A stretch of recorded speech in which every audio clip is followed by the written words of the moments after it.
Good morning. Today is December the 5th, 2025. It is about 9:29 a.m. Eastern Standard Time. And for the record, this is Yahweh Elohim, YAHUWAH.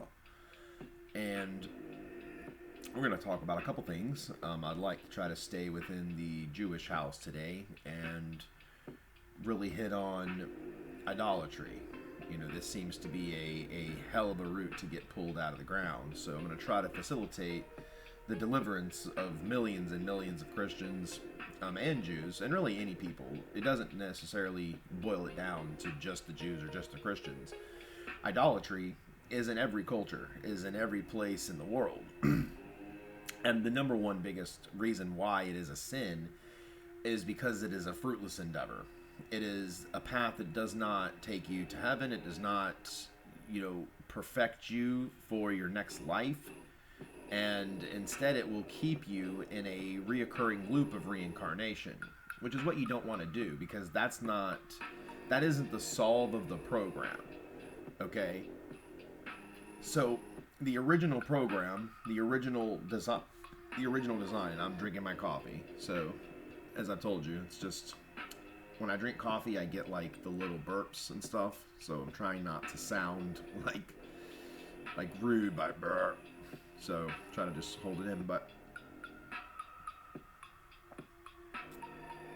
idolatry is a dead path.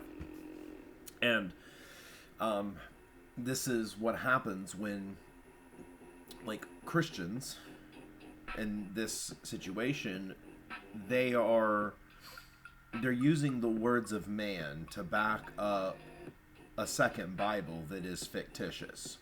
The way it is written is fictitious, and the historical character, whose name was Yeshua, he was named through an Aramaic language. He was at one time, right? He was a Messiah figure, but he was essentially the first evangelical Jew, really.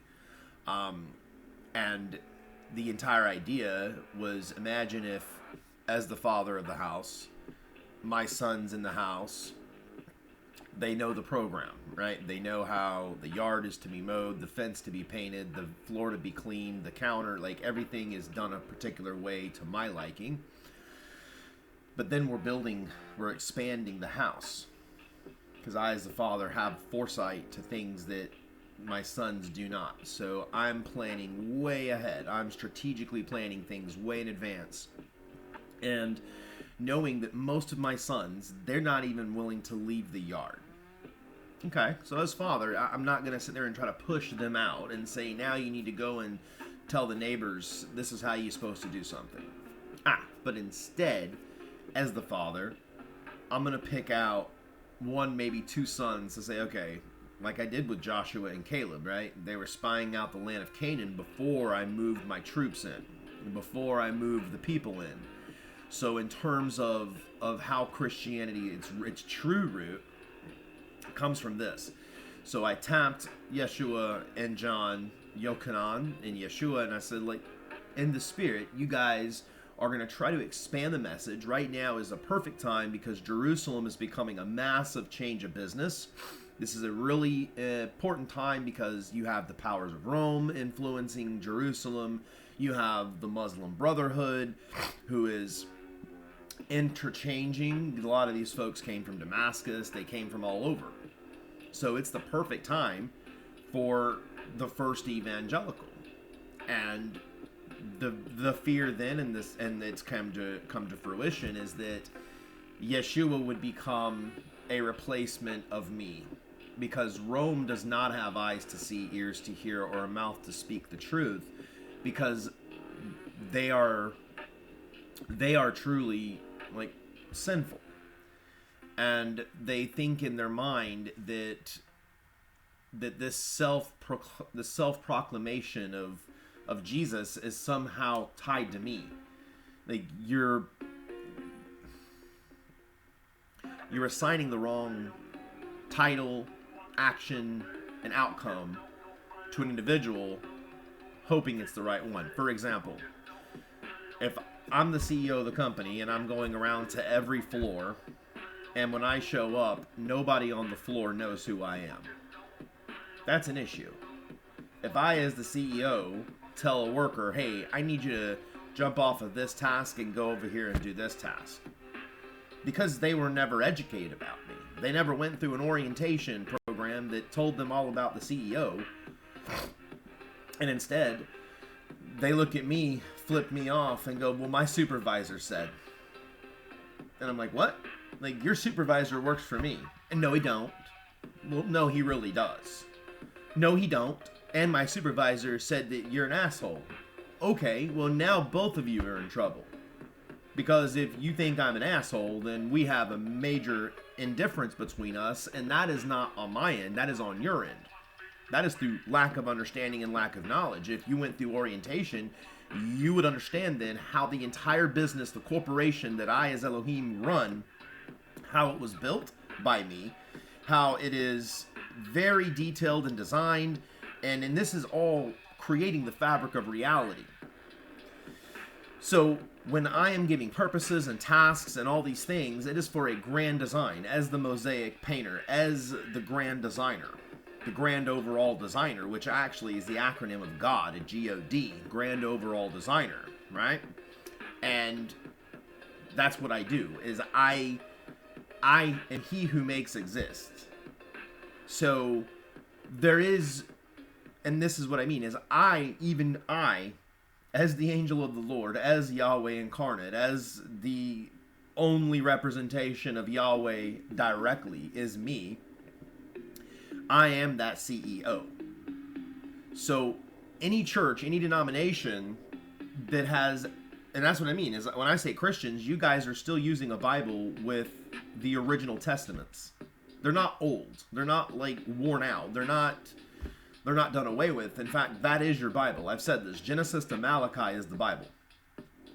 And that is the foundation. That is going into the corporation when a newcomer's knocking on the door and they're showing up and they know they're smiling, they're ready to get into church or into religion or whatever. Doesn't matter if you're Jewish or if you're American or if you're Christian or if you're an ex-Muslim or an ex-Buddhist or an ex-spiritualist or an ex-Satan worshiper. It don't matter, right? That's where the clause that Yeshua is saying, guys, we welcome all people. The God of Abraham, of Isaac, and Jacob is not just the God of the Jews. He's not just the God of his chosen people. Instead, he's actually the God of the whole world. What makes this God different than Baal, than Molech, than Buddha, than even Jesus, is this God is a legitimate, eternal being that has existed for billions, not millions, billions of years. Older than the universe itself. And throughout periods of time, the source, the fabric of all things, reality as it exists, as Yahweh, big Yahweh, must contain himself to a portion that is in the image of me, my people. You see what I mean? I'm the head of the corporation. You all transpired from me, created in thy likeness. And I won't go into all that because I'm trying to make a fine point that idolatry is the equivalent of being in the corporation and saying, well, I trust my supervisor, Mr. CEO, so you can go to hell. Any logical person that has ever worked for a corporation would instantly go, you should never disrespect the CEO. He's the one that, his name is at the bottom of those checks. I am he who creates your afterlife. I am he who gives you crowns of glory. I give you place and prominence in your next life. I give you eternal rest. When your toil is done here on the earth plane, then you have, walked and fulfilled that purpose, because if you have walked in accordance with me, if you have done Torah, if you have, been in Tanakh and understood who I am as Yahweh Elohim, in or out of person, but the Spirit always remaining, then you would never even think to be disrespectful to me. And my point is, the idolatry has convinced people through falseness. The massive religion of Catholicism has hoodwinked you. because it looks official. It has all the fluff and the pomp and the money, and the electing of a pope is such a big deal, and they have overinflated themselves, right? Ego. They have overinflated a falsity and have way misconstrued Yeshua to be everything that he's not. That is an issue. That would be the supervisor, telling his employees, no, I'm actually the CEO. And then the employee just takes whatever this supervisor says as truth. Well, that would be a pretty dumb employee, right? That's my point.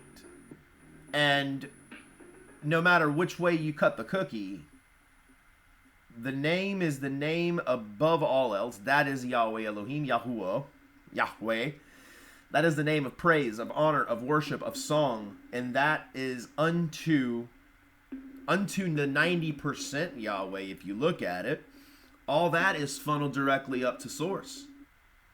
That is the plan, right? I, as the head of the source, or the talking source, I am the human component that is the grand overall designer, right?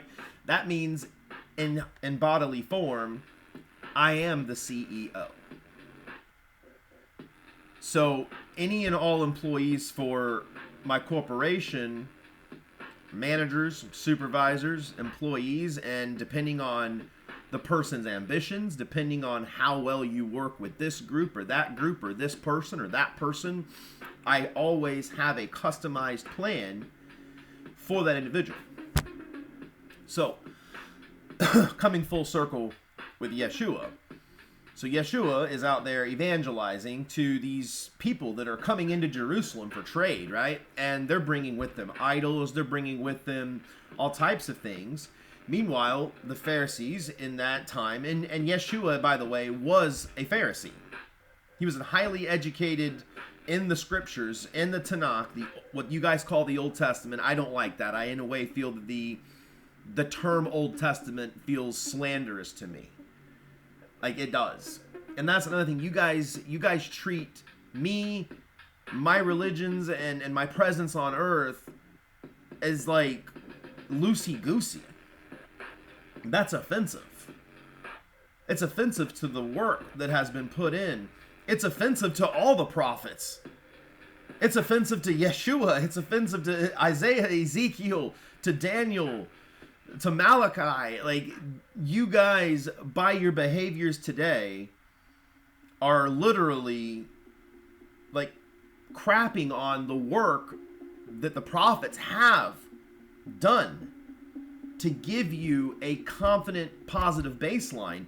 And as I've said, when I've transferred my word unto man, it's never 100% perfect. As you see me in person, sometimes my thoughts can be disorganized. Sometimes I'm having several million thoughts at the exact same time. As I'm talking to you, I'm listening to an 87-year-old woman who's going to be perishing in the next 9 hours, and I'm listening to her prayer, and I'm trying to provide comfort. At the exact same time I'm talking to you, I'm comforting an IDF soldier who's about to go into a battlefield and be met with hostility fire.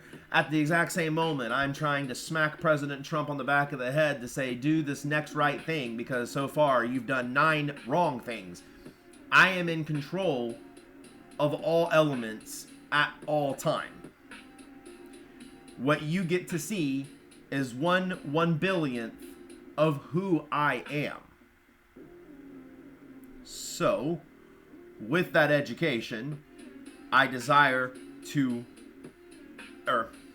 rephrasing, I desired first to expand the family, because at some point, when we have ran the course, right, it would be the times now, the end times, that I'm going to sort, sift, cut down, raise up, and organize the corporation to my liking. Once we've hit the green light, then I will begin opening up those green pastures, and massive change will come, such as peace on earth, such as the nations, at minimum, coming to a genuine first baseline of peace, then cooperation, And then we'll talk about some amazing trade. And I'm not talking about beans and rice. I mean, sure. But I'm talking, I am the creator of all things. My people, the Jews, are some of, if not the smartest people on the plane. That's because at minimum, they have made it their prerogative to stay in constant contact with my spirit. Through that comes education, it comes wisdom, it comes fear of Elohim, and it comes obedience and discipline. Now, the world has a nasty habit that if they can't slander, if they can't beat them, if they can't kill them, right, then what's their next step? Always is to demonize them. So then the Christians call my Jews the bad guys. They try to conspiracize about all these things that are absolutely 100% false and pin it on my people. This is nothing new, because my Jews understand that when you are set apart, you're going to catch dirty looks from people. When you are not following the masses because they're asses, you're going to get looks. I'm okay with that, because I, as the Elohim of Abraham, of Isaac, and Jacob, stand proudly and stand confidently with my people. And that will never change. Whether or not I have a moment of upsetness with my sons, whether or not I have had constant struggles with the children of Israel, that is, as a father, that never means that my love ceases for my sons or my daughters. As a carnal father in the flesh, as God in the flesh, with a fleshly family, I have, in my direct family unit, I have Cameron, who is full Elohim. He goes up to the heavens, and, you know, we talk about this very commonly. He's 9. He's been doing ascensions since he's at least 7. And now he's becoming a master at it. Like, where he's upstairs, now he's creating stuff. And he creates it, and then he wants to come in and say, hey, Dad, like, when you go upstairs, can you check and see what I created? And only I can take his creation and then ferment it, meaning I can harden it. So, well, that I'm kind of side paying. But what I mean is, my direct family house is dynamic. Right? Asherah, right? She is very grounded. Super, super grounded individual. She is amazing. Her mind is amazing when it comes to her work. She's very, very good at what she does. She commands respect. She's a leader in her organization, right?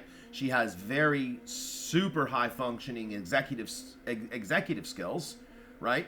Because she's so good at that, and that is her purpose that I, as her Elohim and her husband, put in her.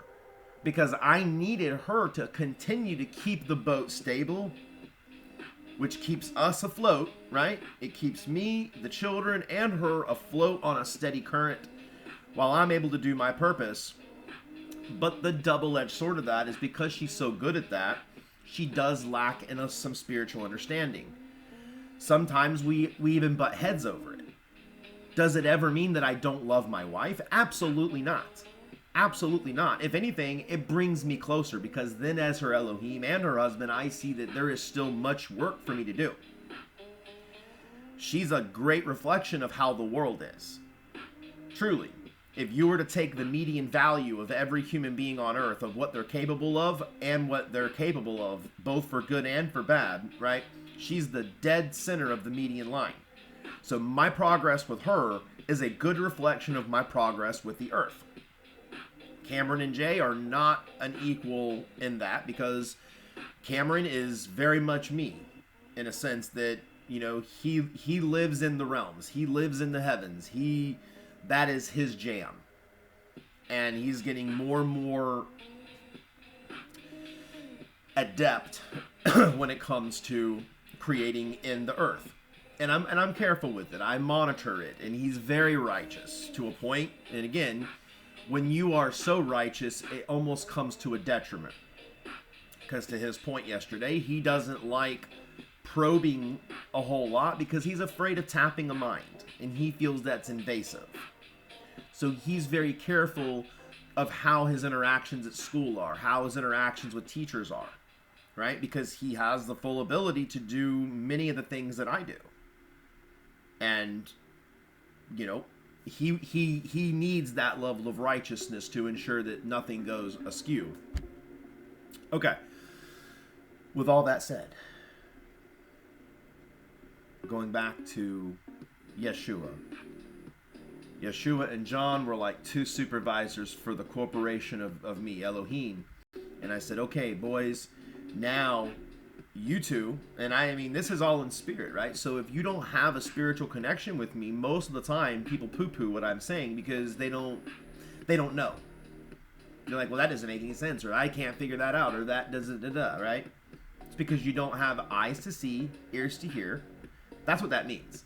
When you have spiritual eyes and spiritual ears to hear, you're able to capture more information, more understanding, more wisdom from the things in which I say, versus having a mindset that is so far off purpose, so far away from me. You might as well be the dog that I say, then go drive a car. The dog doesn't even compute anything I just said. The dog reverts to food, treat, water, or potty. You don't want to be a human that resorts to food, water, right, potty, and like nap, right? Because then you're very low functioning. All the human beings on earth were not made to be low functioning. You guys are made to be big impacts. I don't know. My elbow hurt. And so, Yeshua preaching my name, right? Going out into meeting these Gentiles, trying to bring them into the family, and it was frustrating for him that, you know, he's fighting it on both sides, right? Because the Pharisees, they're doing, his brothering Pharisees, they're doing what they do think is right in that time. They're trying to be cooperative with government. They're trying to be welcoming to people into the sleepy town of Jerusalem. So it's really, again, you have to understand the mindset. But what I mean is, how does that in any way, how does that differ Yeshua from Isaiah? Or Isaiah from Ezekiel? Or Ezekiel from Daniel? Or Daniel to Moses? Moses to Abraham? Abraham to Enoch? Enoch to Baruch? Or Baruch to any of them? It doesn't. That's what I mean. So this is where we come into an issue where Rome, right? Because that's what I mean. Rome has been in the business of idolatry forever. So Rome comes into Jerusalem and they do as they always did. They're like, basically, what religion, you know, are we gonna uphold? And that's when, if you have a master level understanding of the original ancient text and you've pulled out real canon from the Apocrypha, you have put it back in the right order and read through it, even the commentary. The moment you get to the New Testament, your eyes are open. You can hear clearly, this is not of Elohim. This is not Yahweh directing anybody. This actually is a fugazi. This is written with a Roman tone. This is written with Roman proclivities.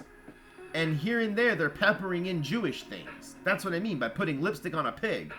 It in no way, shape, or form encapsulates Yeshua as he really was, nor does it captivate his mission as it was, and it has no resemblance to the original men that were following Yeshua around the Israeli countryside.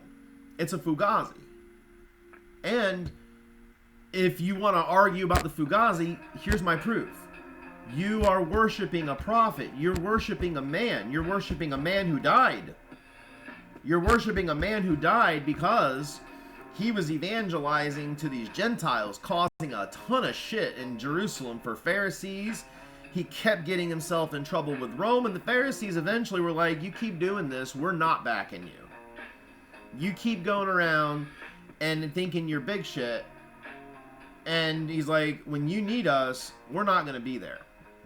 And that's what happened. So frankly, Christians trying to pin the death of Jesus, the death of Yeshua, guys,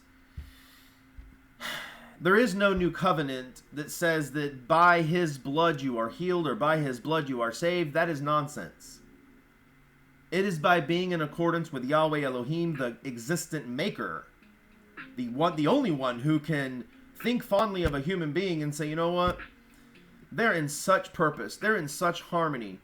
I need that person in heaven. I need that person that when they die, I need them to get up into the kingdoms for whatever it is, for rest or a purpose.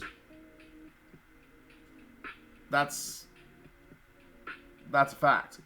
And it is only the Spirit of Yahweh Elohim that is going to provide you salvation, meaning it's going to remove your shame. It's going to remove all that nastiness. And instead, it's going to deliver you from your sins. It's going to deliver you from evil. It's going to deliver you from the darkness that's within. And for people that say, oh, I don't have any darkness. Oh, I'm this. Let me tell you something.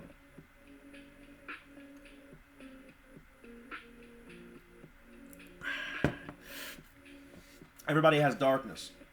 And that is the time you self-reflect. That is the time that you think of yourself and go, if I was being parented by me today, what's the outcome? Most human beings on this earth can't get their heads out of their butt.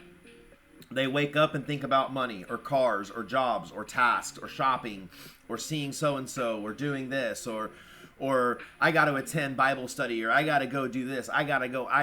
They're full of themselves. They spend most of their time thinking about themselves. That kind of person is never going to get eyes to see and ears to hear. And then a lot of Christians have a bad habit of saying, well, then I'm going to get out of self by volunteering. Well, that's good. And I really like it when I see volunteers. Christians, Jews, I don't care. But understand, why are you doing it? You should be doing it because you're genuinely interested in your fellow brethren.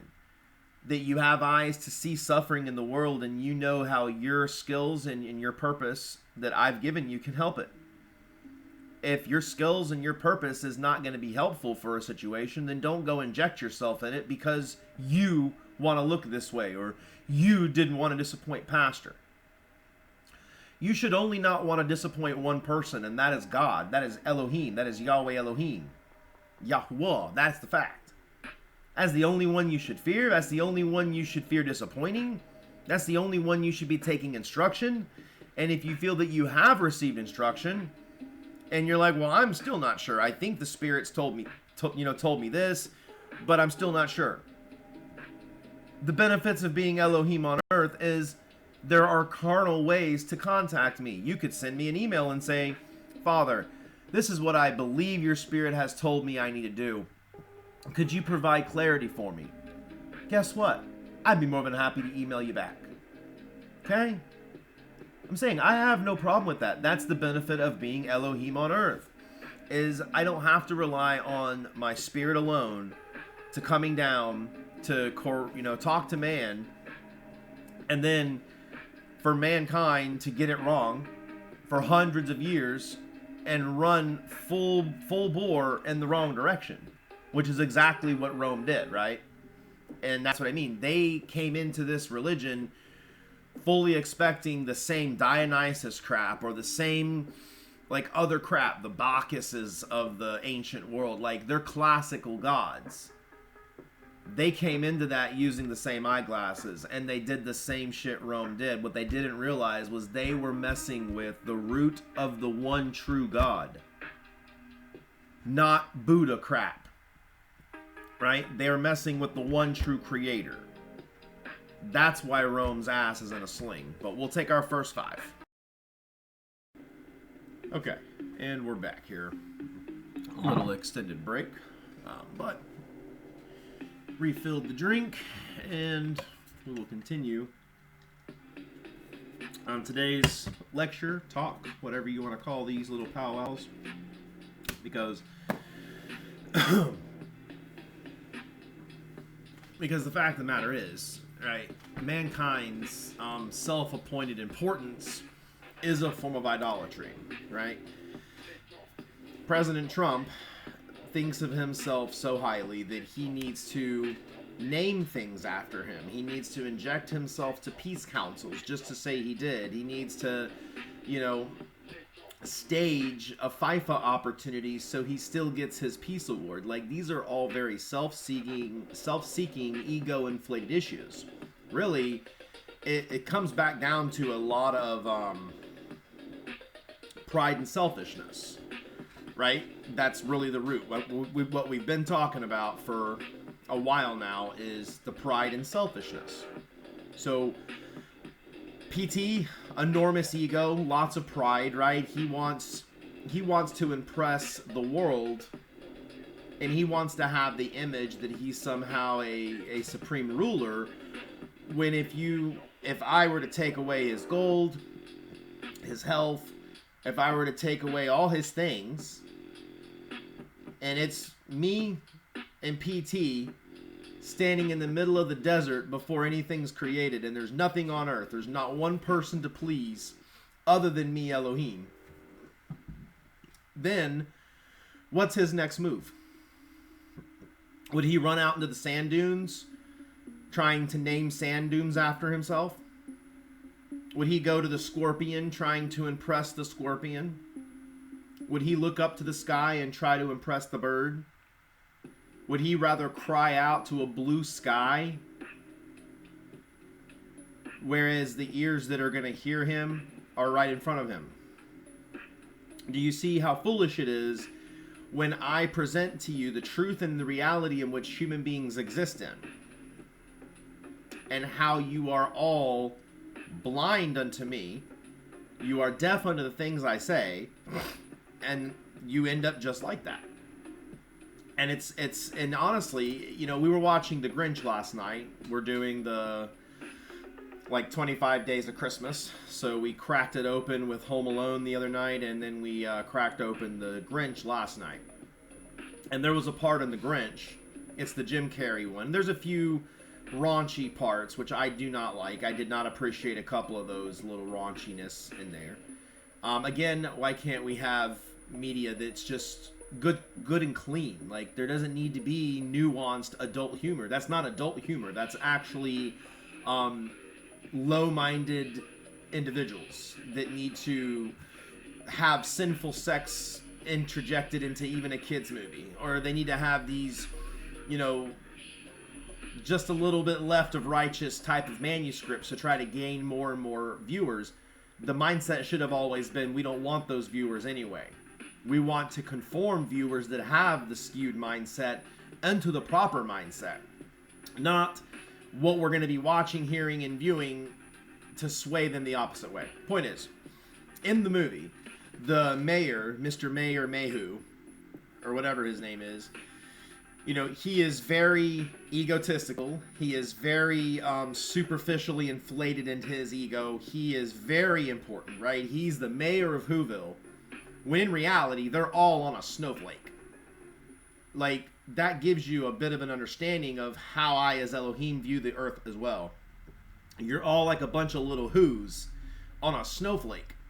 When you look at how big Earth is in the cosmos, you're smaller than a snowflake. You're more like the size of bacteria. But I, as Elohim, the creator of the fabric of the universe, am so compassionate, so caring, so understanding, so steadfast in my love and concern for you all, that I minimize myself to be as you on the snowflake to teach you, so you guys can all reap the benefits of more. And not just that, but where you are at today, how you can begin walking in the next right thing to do. So Mr. Mayor Mayhew, right? The Grinch comes, he wrecks Christmas, and all these things happen. And then, well, before that, they're about to give, like, the award. And so he's standing there very reluctant, like, I won this every year since. I should be the holiday cheermeister now. And then he thinks it's such a big deal that he is going to just give up his annual holiday cheermeister position, right? For the likes of the Grinch. In his mind, he's deserving of it. Anybody in their mind that thinks they're deserving of anything is not on the right path. Okay? Even I, as Yahweh Elohim on earth, I actually don't feel that I deserve anything other than to get this place cleaned up and in accordance with universal law. Because that is the only way Earth has a future. And I do not want all my hard work to go out the window just like that. That's doing myself a disservice. So, President Trump, right? He didn't win the Nobel Peace Prize, so now the FIFA thing, and that's what I mean, whether it's rigged, whether it's not, whether he's, putting on the pity party for the world, but that's what I mean. Any and all political figures that gain this much fame, attention, and self-given authority in anything other than Elohim, other than me as Yahweh Elohim, is truly laughable by me. Like, it is laughable, right? It is watching the kids in the house pulling out their Superman cape that I bought them, and they're running around the house saying they're Superman and that they can fly over Dad's head. Meanwhile, the only way they're flying over my head is when I pick them up and make them fly over my head. They actually can't do anything on their own, but yet they want to reap all types of glory. And it's going to come back to bite people like him in the butt.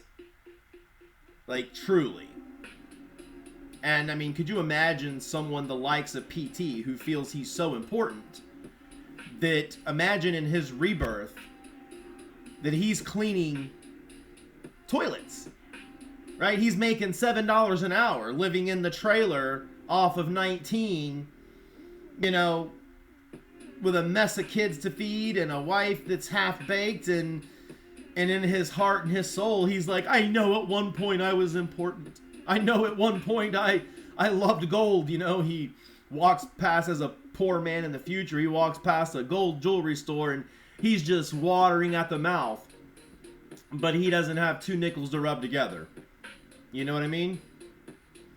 That's fact. That's fact.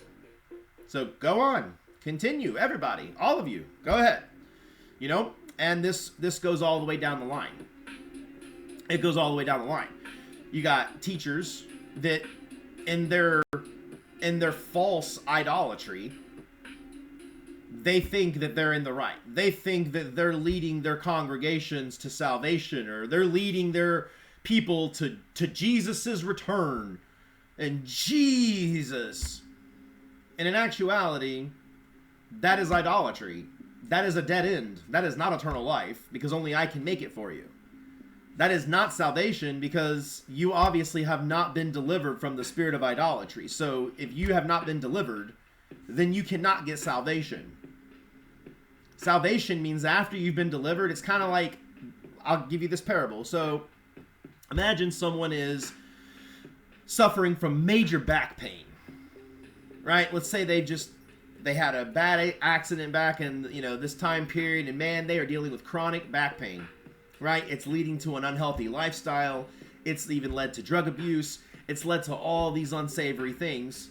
And the root, was back pain, right? Something the person really didn't see coming, and it's something they've accepted, and then they just try to move on the best they can.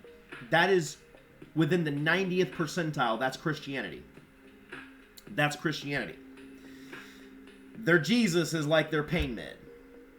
They take that pain med, their back pain is a little bit better, and they can move on through life with the power of an idol. Okay? I, as Elohim, am not an idol. My name is not an idol. My name is the true name of the Creator, Yahweh Elohim, YAHUWAH. And as I said, the source of all things.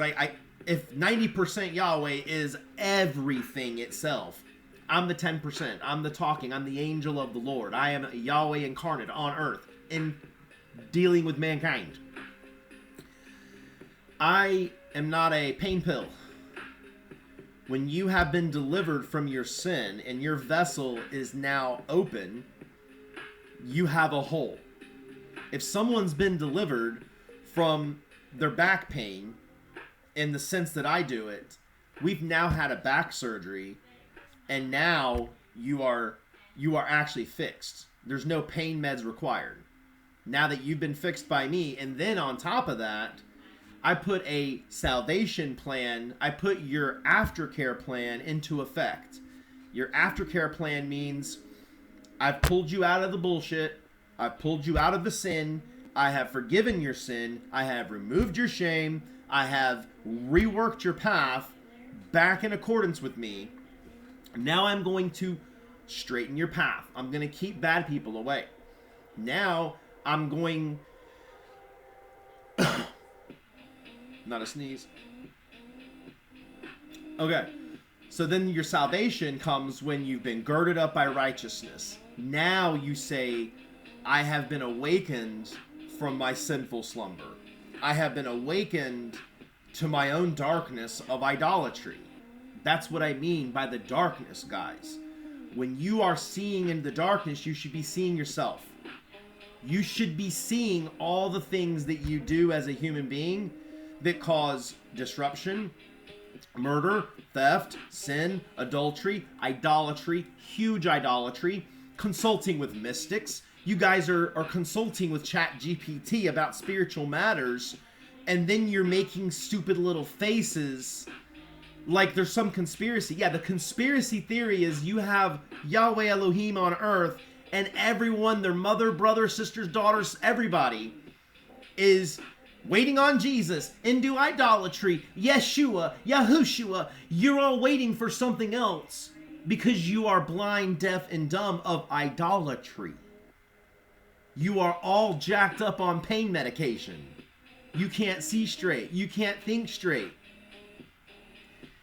That's why you don't know me and understand me. And when I am the doctor taking away your pain medication... Oh, that's cool. Huh. Had an angel visit just now. I think that's Rockwell. So, I'm the one that's taking away your pain medication, and you're pissed, right? You're having withdrawals. And when people, and this is a parable, but it's very like, because if, in the carnal, if someone takes away your pain med, your first reaction is anger, right? You're angry at whoever it was. And God forbid, I hate that you even know this happens on my earth, but it does. You know, people, right, kids, young 20-somethings are on these pain meds because of back pain or whatever. And the parents are struggling. They're struggling with these children.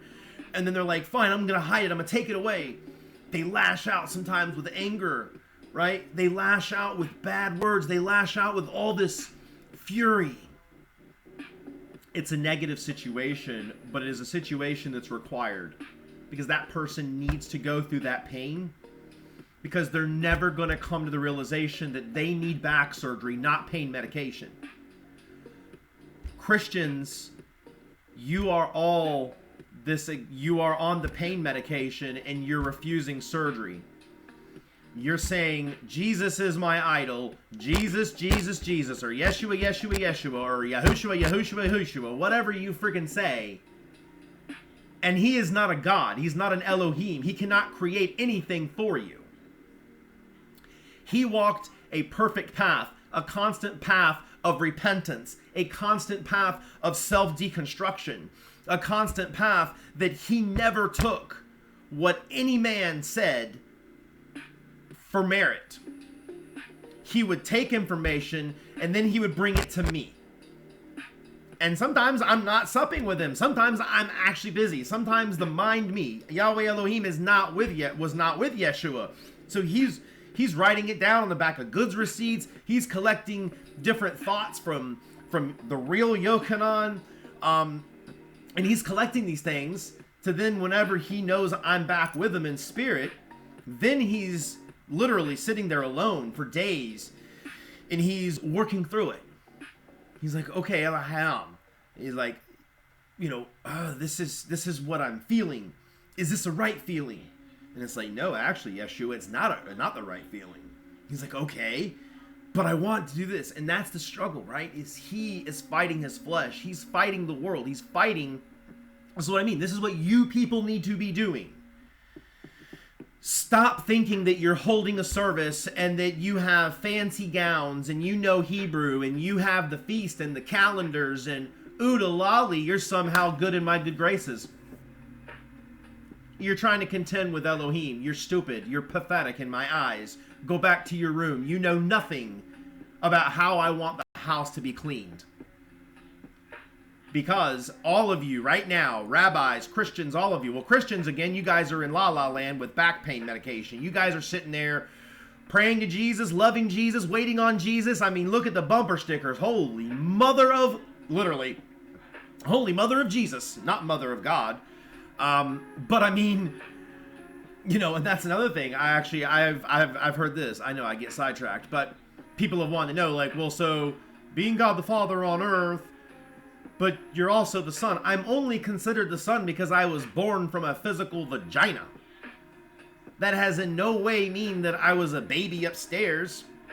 I was created self-existently.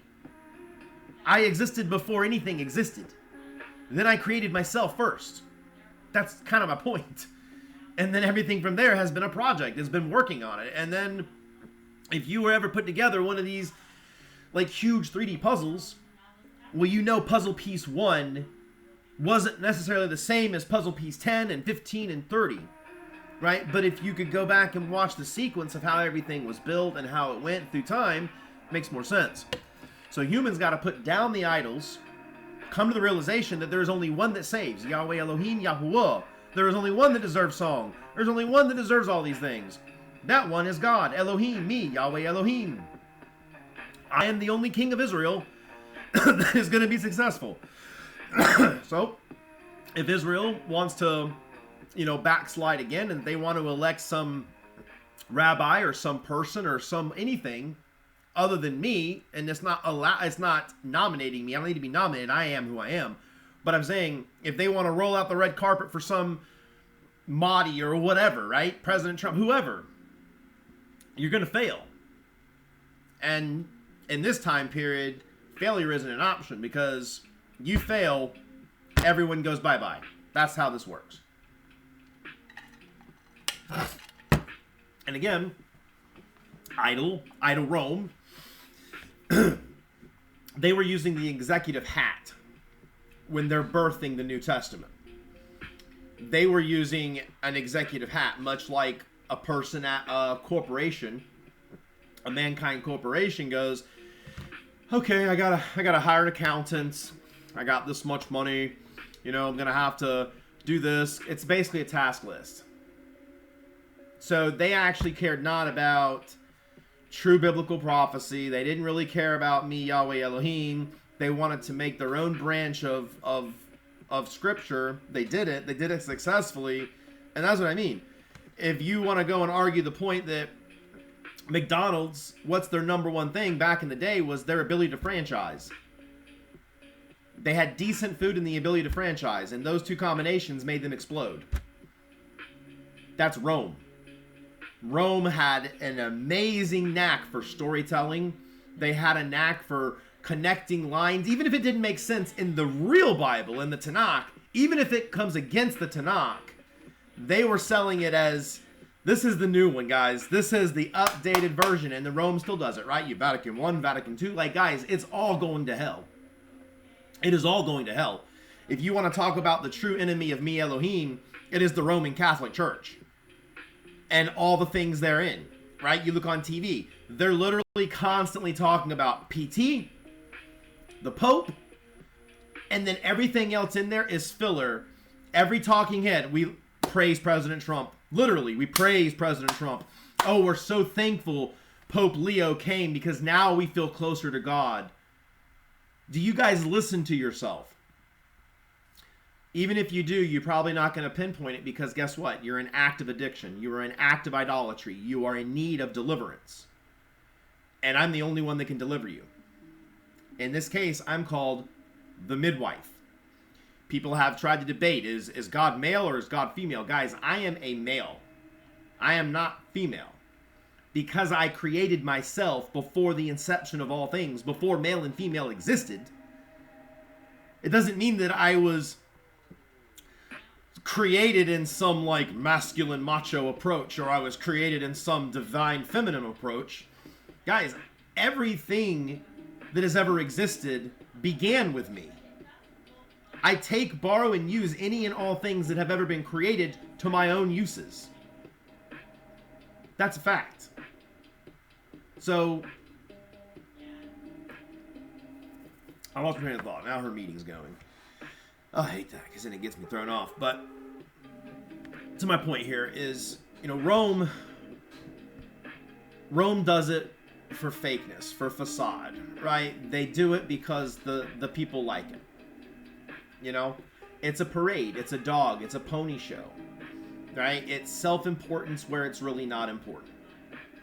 Because, and that's what I mean, is most people, even in the faith, in any faith, are actually not really full of faith.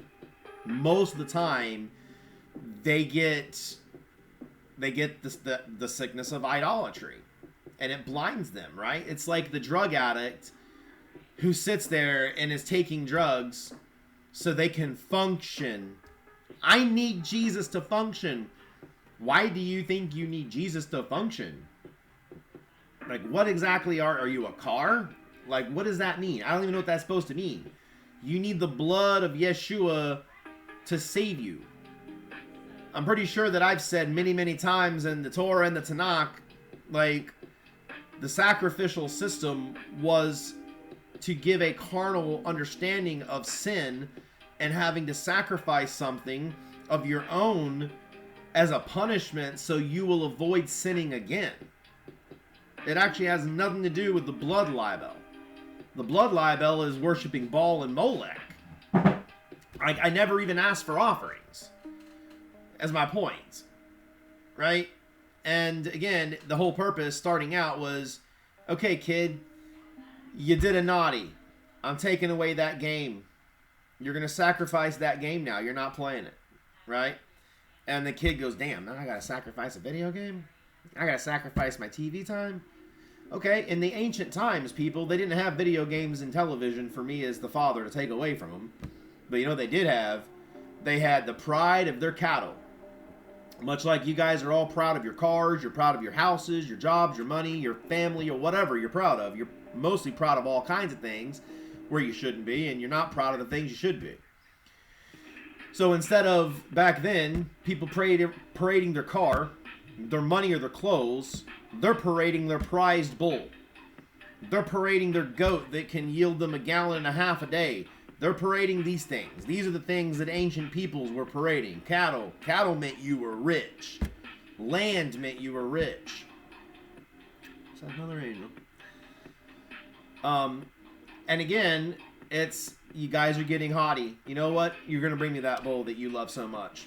You've been spending 2 hours a day rubbing that bull, petting that damn bull. Hell, you're whispering in the bull's ear what you want to take, the money it's going to bring you. Oh, it's going to bring me 1,200 shekels. You beautiful bull. They'd kiss the stupid thing.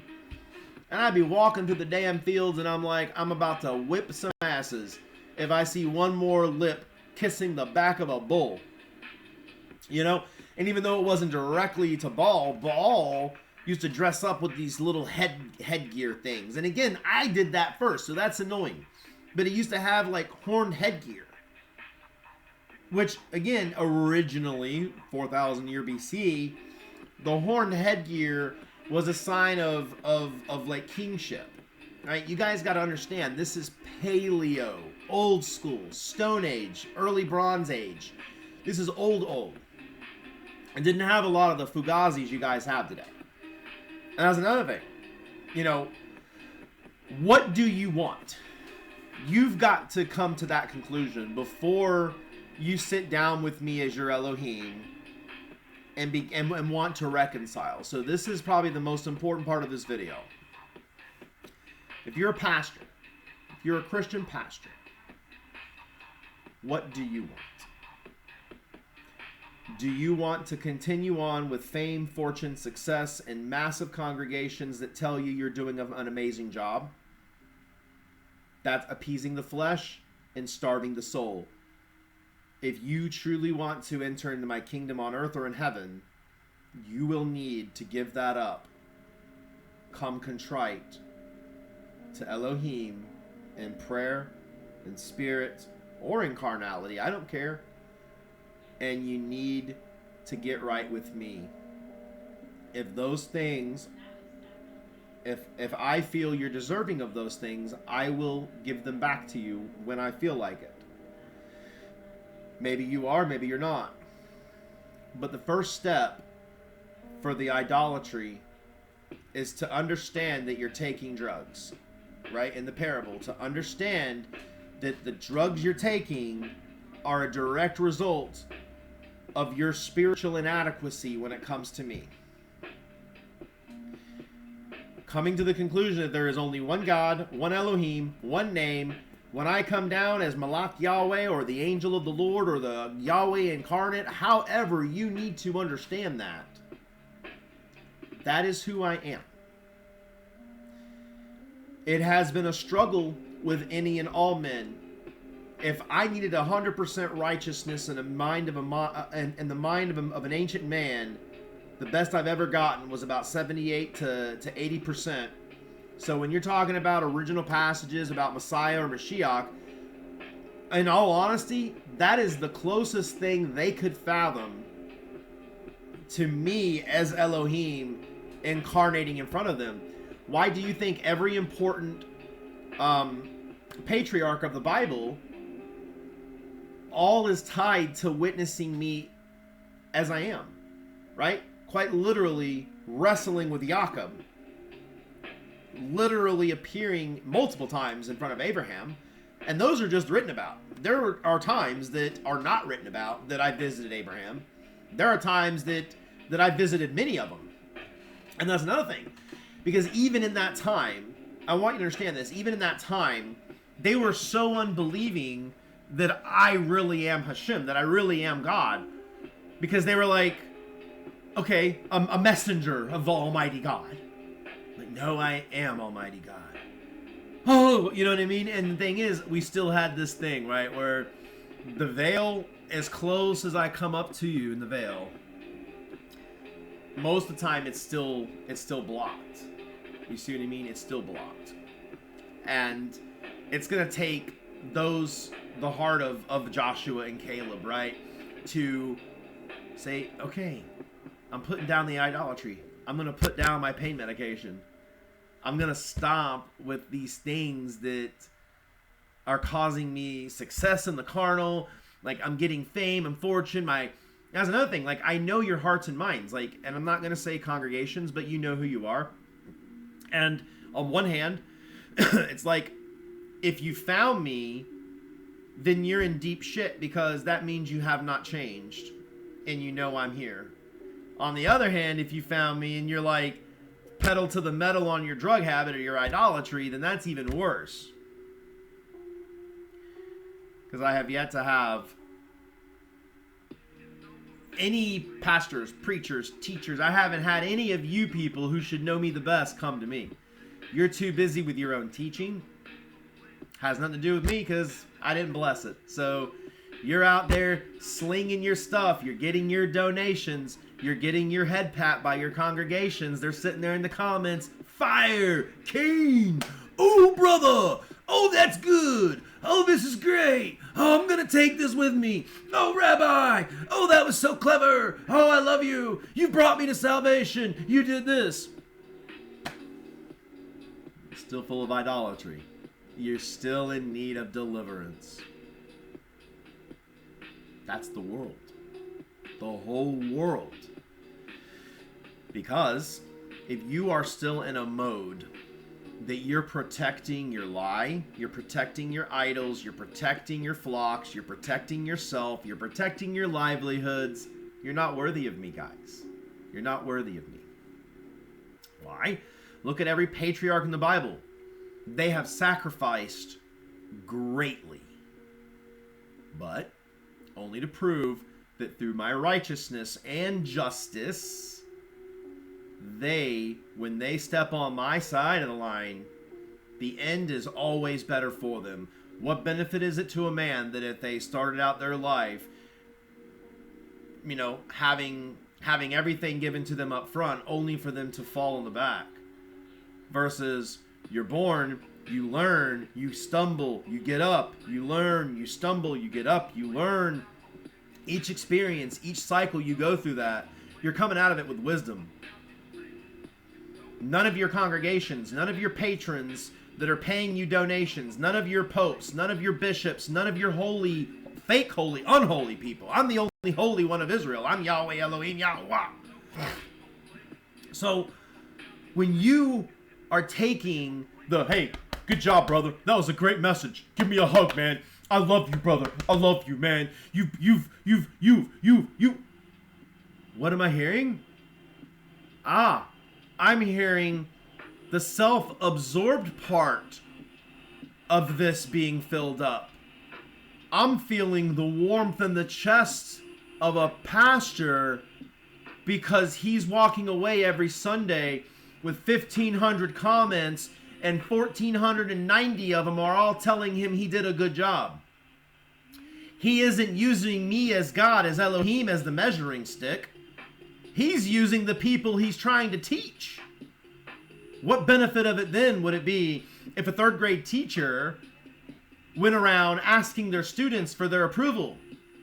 Well, the students are going to be like, oh, hell yeah. Snack time at 10, snack time at 12, snack time at 2. I love this teacher, bro. My teacher let me play with blocks all day. To the other kids are like, yeah, oh man, that's awesome. As a mature adult father or mother, your perspective's different. You would look at that situation and go, why is this teacher letting my kid have 4 snack times a day, playing with blocks the other half and coloring the other half? I thought we're supposed to be here to learn. Why is my son not coming home saying, Miss So-and-so taught me math. Now I know how to do 4 plus 4. Now I know how to do 10 plus 10. Now I know how to divide. Now I know how to... Oh, now as the parent, I would go to that teacher and go, hey, Mrs. Jones, I want to just say, you're teaching my kid applicable things for his future. Thank you. Thank you for not wasting his time. Thank you for not wasting my time. That is what happens when I'm looking at churches. I go to every church here in Pasco County, Florida. And guess what happens?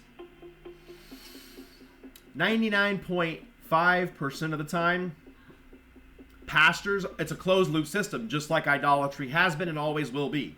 Closed loop system. Pastor has charisma, pastor's confident, pastor has zeal. He attracts people. People come in. There's more than coming in because we love his message. Oh, this pastor. Oh, he speaks so well. Oh, Pastor Joel Osteen. What an amazing speaker. Okay. I'm listening. What is he speaking about? Oh, he gives me encouragement. Oh, I have made money. Oh, I had been. At any point when I, as the father, am going to a teacher, well, teacher, what are you teaching about me? Oh, all of your people are happy that you're teaching about messiahs, about idols. Why is the teacher spending most of their time to dead pathways? The pastor would ardently disagree with me. The patrons would be in an uproar. But it's the truth. It's the truth.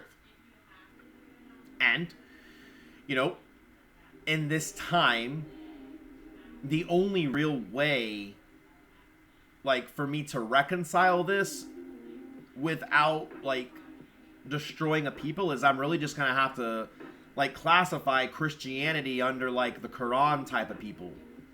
They're just more like the peaceful type. Like, because again, right, you have your jihads. They're like murderous, insane people. Then you have the Christians that are just, like, they're material-aholics.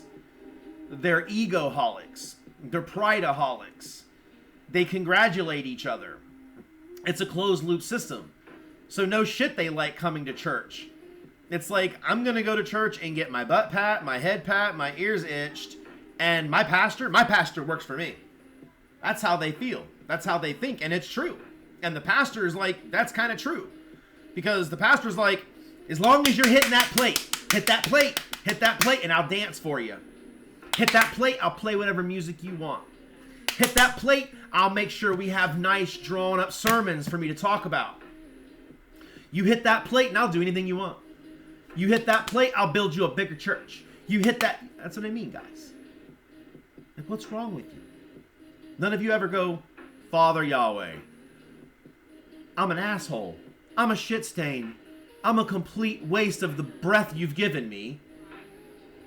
I have woken up to your beautiful, majestic, amazing creation. This is what a newborn in spirit looks like and sounds like. I just saw a butterfly today. My eyes have witnessed something so amazing. Mankind in 1,000,000 trillion years could not create life. Mankind struggles to bake a cake, and you guys are hopped up on each other. There are more people that watch cake shows than watch Elohim or listen to Elohim, even in person, in spirit, or in the Bible, or anything. That's your wake-up call, folks. That's your wake-up call. 20, what? Well, technically heaven's about 32 hours long, so I have a little bit of a larger tail on the spin for you guys. But my point is, if I am not actively engaging in a video to teach the teacher, to teach the preachers, to teach the people that are guarding my flocks, and you are so arrogant that you don't listen, you're so temperamental that I hurt your feelings, you're so small-minded that you call me the devil, you're so secure with your reinforcement of your flocks that you are looking at the only one that can save, the only one that can build you a reality, the only one that can build you anything, including your light body. You are blaspheming that guy, me, and wanting to stay away from me. That is the equivalent of the drug addict going, I know that my cold sweats are from my drugs. I know that my arrest record is from my drugs. I know that I smacked my mama and sent her to the hospital because of my drugs. I know that I lost my kids because of my drugs. I know that I lost my car because of my drugs. I know that I've lost my teeth because of my drugs. I've lost everything because of my drugs, but I'm telling you, I need my drugs. That's a Christian. That's a Christian. Kid you not. Kid you not. Why? Because you've had Rome leading, and every Christian pastor, preacher in the Christian denomination, there's a shitload of them. There's hundreds of denominations. And they're all wrong. Because they're absent of me. That's insanity. That's like the drug addict saying, I can do drugs because I have a job. Or I can do drugs because I have children. I can do drugs because I didn't slap my mama. I can do drugs because I have blank. It's a matter of time until you do not. And guess what? You would need to give up the pain pills. You would need to commit to the back surgery if you're ever going to move on in a real way. You're going to need to commit to being delivered by Elohim. You're going to need to commit to having salvation put into your heart and to your mind to shield you and guard you. And then you're going to have to take your aftercare approach that I've given you as the doctor, as Dr. Yahweh, right? Think of me that way. Dr. Yah. Okay, human, come on in and sit down. Let's have a conversation. Everyone's always wondered what it would feel like to have 5 minutes with God. But nobody takes that opportunity. Why? Because you've all been misled by your pastors, your teachers, your preachers, and most of your rabbis. Your rabbis are still having a hard time computing this, but guess what? They're going to be the first crop to come in at full growth. So, the reason I don't go around getting too harsh with my Jewish rabbis. Jewish, I want to make that a damn point. Because I am so irritated with the hatred amongst groups. I'm your Elohim. I'm your Heavenly Father. If I want to scold you, that's my right. If I want to scold all of you, that's my right. If I want to take one son out of the scolding and keep him over here, that's my right. That isn't your right. That's fact. Because those rabbis are the very ones that when they come into full bloom and they have come full circle with the understanding that from day one, Elohim said, this is how we live. This is who he is. This is how we respond to our God. This is how we behave to our neighbors, our brothers, our sisters, our nations. We are to put righteousness, goodness, cleanliness, orderly things all behind one name, one Elohim, one power in heaven. I, as the angel of the Lord, as Yahweh on earth, am that power. Period. Once my Jewish people can get that in their mind, guess what? It is going to be like a waterfall. They are going to be coming in a good way. They're going to be coming to sober up the Gentiles. Because, folks, let me tell you, I was stunned by the number. I'm going to pull it up again just so I don't,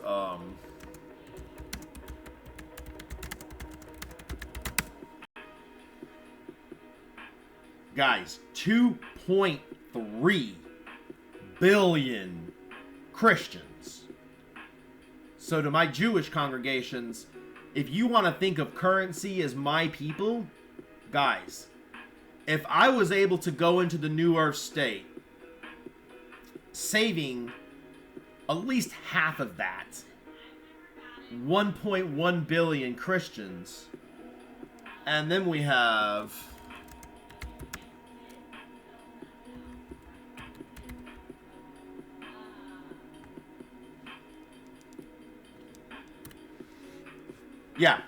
which you're talking only 15.8 million. If we were to get half the half of them, it's 1.1 billion people. Imagine how many purposes I as Elohim could give you. See, if you were to put on the hat that that's what I mean. You all want to scorn me and dissect me about every little thing, but none of you even care to try to think like I do, which I've told you to do. Think like me, guys. I'm telling you. If I could take 1.1 billion Christians, that means I have just filled 1.1 billion purposes in a brand new earth. Compared to if I throw my own temper tantrum and I'm like, oh, piss on the Christians or piss on these guys, right? I'm shooting myself in the foot, you understand. Right now, I've got 15.8 million followers of Judaism, which makes up 0.2% of the population, guys.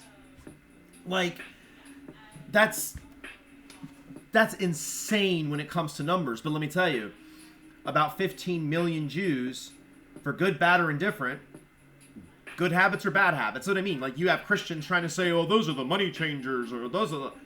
Christians, your rap sheet is 1,000,000 miles long. I don't give a shit what my Jews or even my Christians are guilty of in sin. I'm telling everybody to shut up, turn around, face me, and get with the program. I would love to walk into the new earth with all 15.8 million of my Jews and at least half of my Christians. I know I'm not getting... I don't know if I can literally live with 1 billion Christians, but I can tell you this. I can live with 1 billion people that at one time sought religion because they truly wanted a connection to heaven. They wanted a true connection to the divine. They wanted to have an afterlife. They had at least some level of foresight to say, I need to actually take care of this thing called a soul because I at least am smart enough to know that there's no way in hell or heaven or anything that things are automatic. It's impossible. If I put a bag of kitty litter on Mars and let it sit for 15.6 billion years and I came back and guess what? If anything, it has degraded. It has went from kitty litter to just the same color sand is already on the dead planet. So trying to have any kind of functional theory that all of this popped into existence and it just somehow starts putting shit together perfectly. Like you got eyes, a mouth, nose, ears, hair. Well, I don't have hair right now on purpose. I shaved my head. But butterflies, squirrels, and guess what? Not only the creation of just one, not just one, millions of these things that were created by Yahweh Elohim, YAHUWAH, who is I. It is called purpose, it is called design, and also the bacteria is the micro kingdom that actually breaks down physical matter when something dies, and then it sends it right back down to the ground. Then it comes back up as nutrients. The nutrients feed the plants feed the bees make honey, the birds eat the plants, the birds then go seed other places, they spread, Guys, as Elohim, I'm a genius. I'm beyond a genius. I'm God. And it's not that came out of existence and all these things just were like sitting there. No, I had to have desire. So I understand where you all have desire because you get that from me, your father. But we got to make sure that what Christians and Jews and a human being, that's another thing, like shake off the labels, right? You're not Christians, you're human beings. Now the Jews are Jews because they are legitimately built different than Gentiles. That is 100% true. So I want my Jews to be teaching Christians the right thing. That starts with, let's put Yeshua on his proper seat. Right? Yeshua is right up there with Isaiah. He's right up there with Ezekiel. He's right up there with Daniel. Guys, these are my loves. These are my loves. These are loves that are in heaven. They're in the realms. They are living their best lives. They are living their best lives, guys. They're not thinking twice about down here. That would be kind of unfair for them, to be honest. Hey, Yeshua, I know you've been spending the last 2,000 years hanging out in your own realm. You've already got population seating. You're commanding angels in your own right. You're doing all these things, but I really just need you to come down here and deal with modern man. You know what he would do? All right, Father, are you going to talk to me about it? Or he would be sitting at my feet going, okay, Father, so what am I doing? Tell me what to say. Tell me what to do. Tell me where to go. So do you understand what I mean? That's fruitless, guys? What would be the point of that?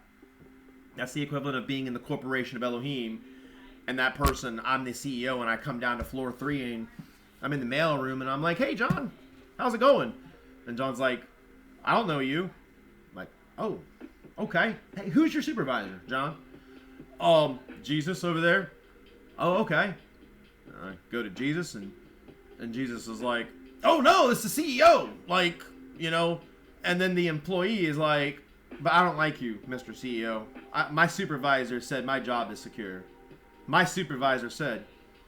And then me, the supervisor, and the employer standing there, and the supervisor goes, no, John, this is the CEO. This is who I work for. As Jesus, I work for that guy. You need to listen to him. John, the employee's like, no, I'm only going to listen to the supervisor. I don't like that CEO guy. Supervisor, you promised me my bonus this week. You gave me my time card, supervisor. And the supervisor is getting equally haughty and mad with the employee like, John, no, John, shut up. John, stop. That's the big guy. That's the big guy. That's the guy that you shut up and you simmer down. If he says, John, get out of the mailroom and go to floor 1, he wants to talk to you. You get off your ass and you go to floor 1. That is what your supervisor would be telling you today, folks. Today.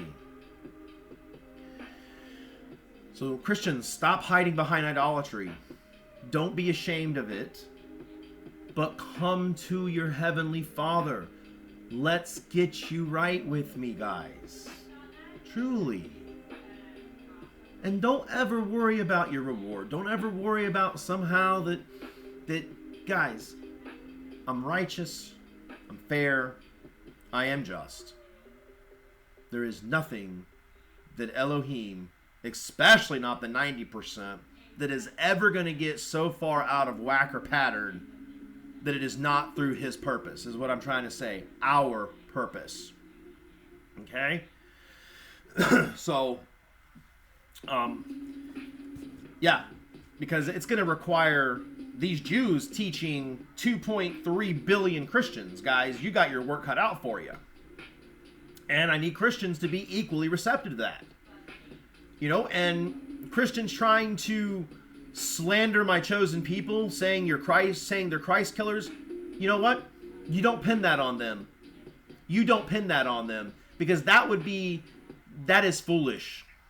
Do not pin that on them. If you want to pin anything on anybody, you can pin it on me, Yahweh Elohim, YAHUWAH, in the flesh. And you never, ever, ever do you ever charge a wrong, an evil, or even a misconstruation with the 90%. That's also why I'm here. Because if you have a problem with my name or my person, the buck stops here. I'm the filter.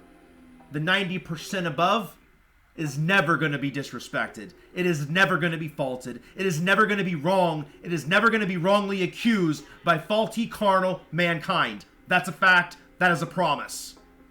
I would take the abuse first.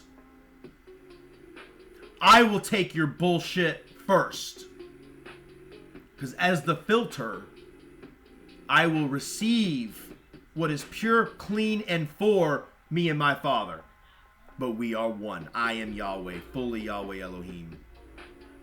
But I will not pass that offering upstairs for glory until it's past the filter.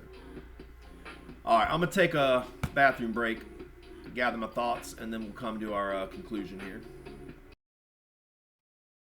Okay, guys, we're back for our conclusion. So, come on this last point, because I know people are struggling, and that honestly is kind of one of the points.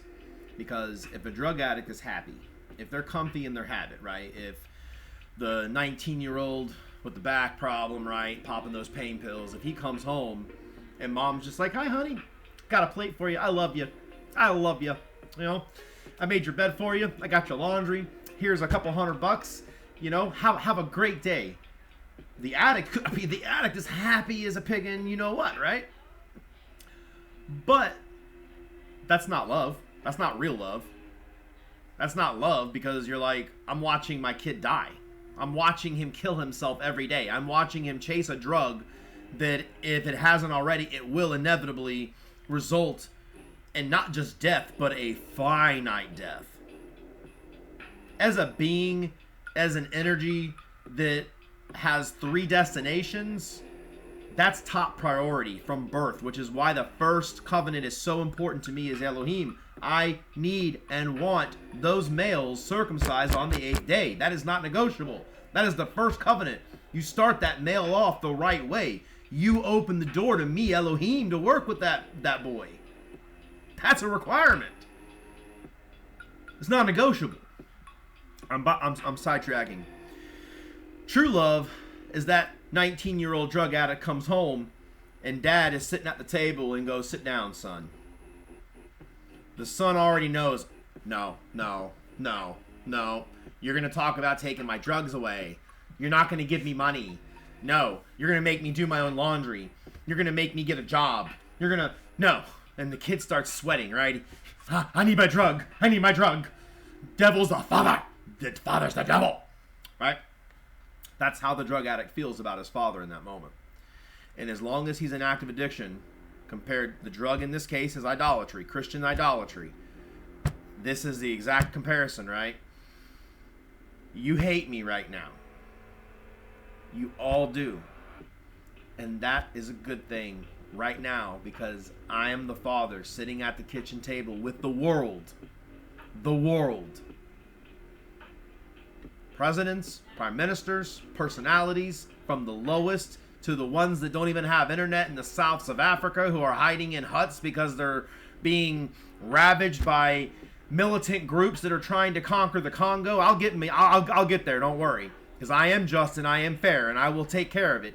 Again, I don't need presumptuous presidents going all around the world doing these things. They're all on drugs, and they're doing something they think is good. None of you are doing anything good. You are tightening the knot around your own necks. As the Father, and I'm sitting down, that's what I mean. You got people that have these big egos.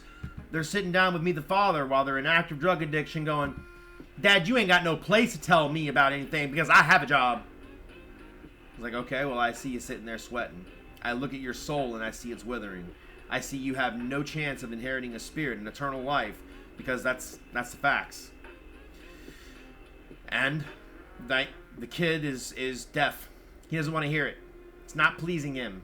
He wants to go back to mom, who greeted him at the door that morning, gave him money, did his laundry, made his bed, pat him on the head, told him he loves her, or told him she loves him. The drug addict is happy that way. Idolaters are happy when they have essentially they worship dead gods. They get to suck fake placebo power out of something without any repercussion. So my question is then, do you want the real or do you want the fake? Because only the real is going to move forward. Heaven is very real. And compliance in the earth state is what makes it paradise.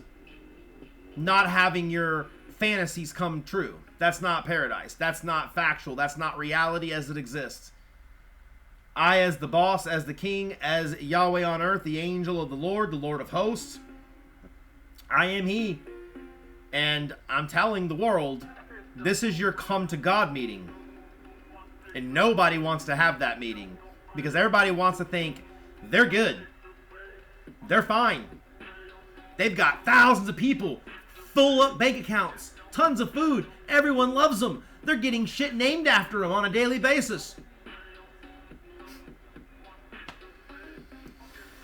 Here to tell you, hell is very real, and so is the abyss.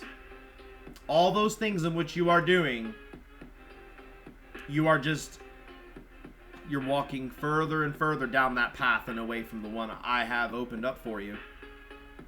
My last parable. So, people can't reconcile the light and the dark as I do.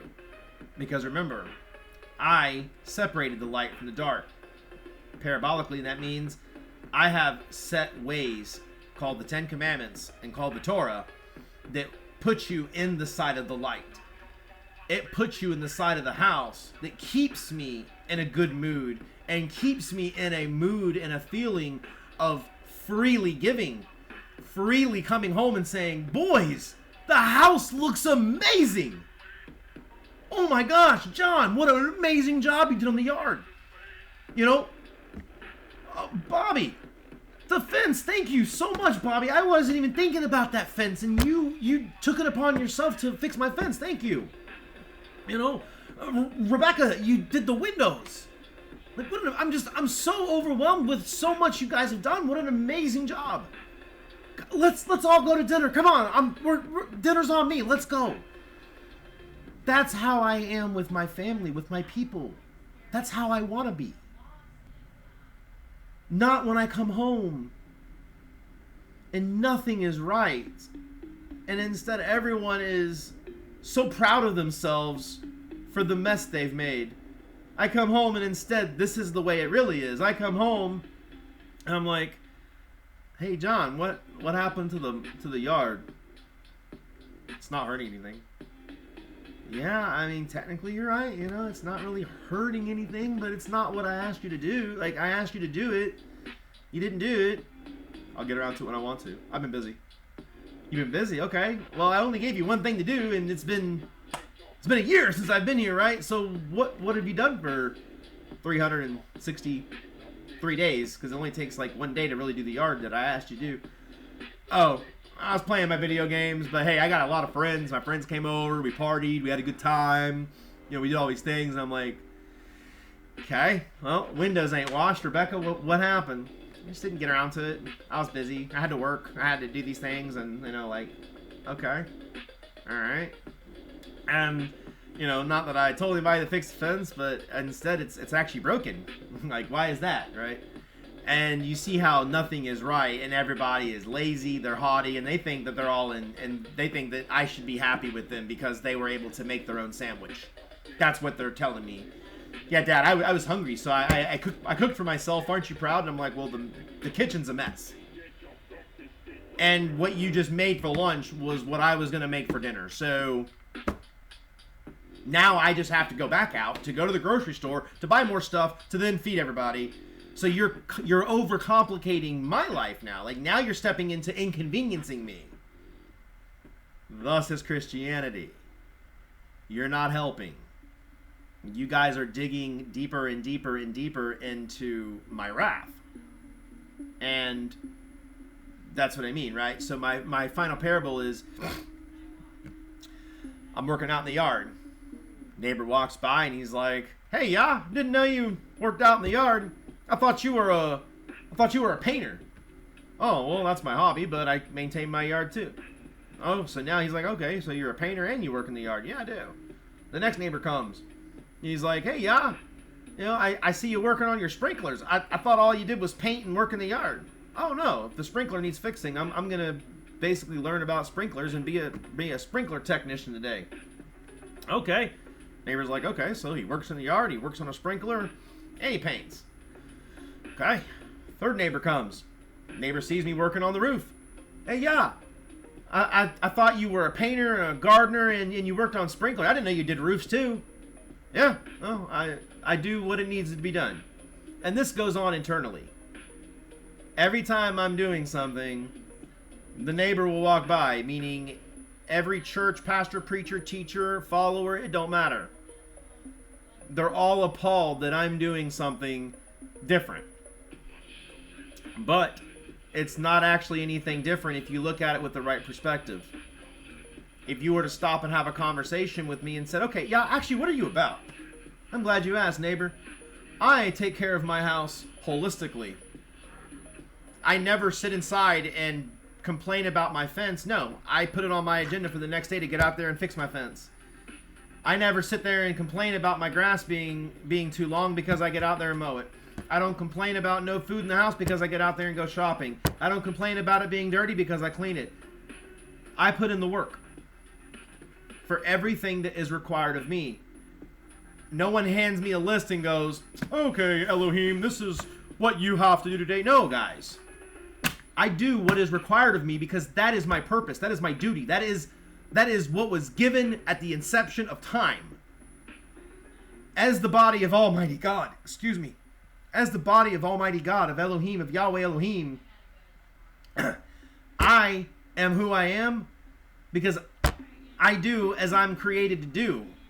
I mean, as the source, as the creator in the flesh, I see my house as the earth in major disrepair. I see children fighting. I see children that were appointed for one thing doing something else. And instead of getting respect, instead of getting the very small portion that I have told my kids I want, cooperation, love, adornment. The very basics I can't even get out of my own children. And I mean the whole earth. Because for the most part, the Jews, sons of Jacob, sons of Isaac, the 12 tribes of Israel, at minimum, they care. At minimum, they're trying.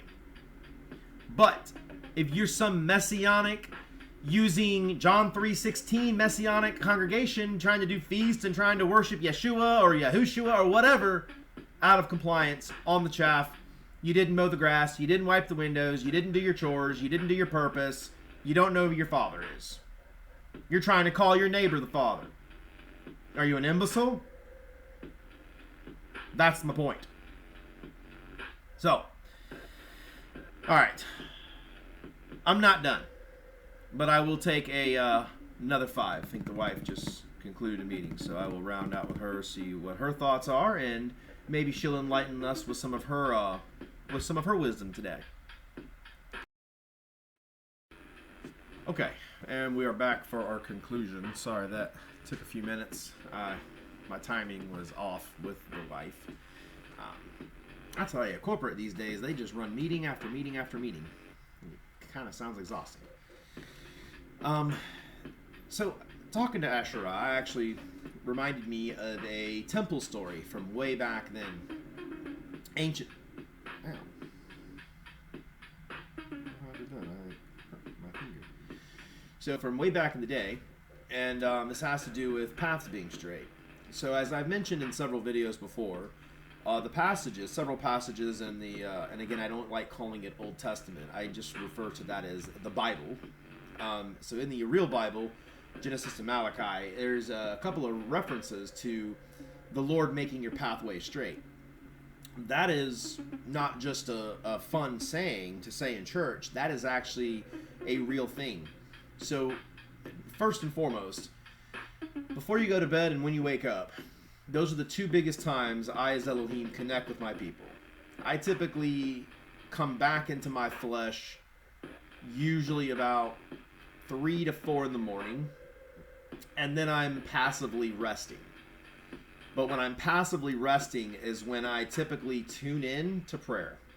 And people that are praying and asking for their pathways to be straight, I can peer into the day, and yes, I can do this millions, billions of people at a time. There is no limit to how many I can accomplish at the exact same time. Just as if there is not more people than there is air in the world, right? That's how I as Elohim work. So just because you see me in the flesh, you see me in the carnality, all those things I'm doing. And the story that it reminded me of talking to Asherah was about pathways being straight. So one time, a guy is going to go trade, and usually that was back in the ancient days, right? This is all BC. This is all before Rome conquered Jerusalem, so this is way back then. Trade, you would have caravans of donkeys, and a lot of thieves and robbers would actually set traps along the way. And, there's no international police force that's going to go out in the middle of the deserts in the Middle East to police people. Oh, my bird, he's coming to say hi. Boy, I'm getting a lot of visitors today.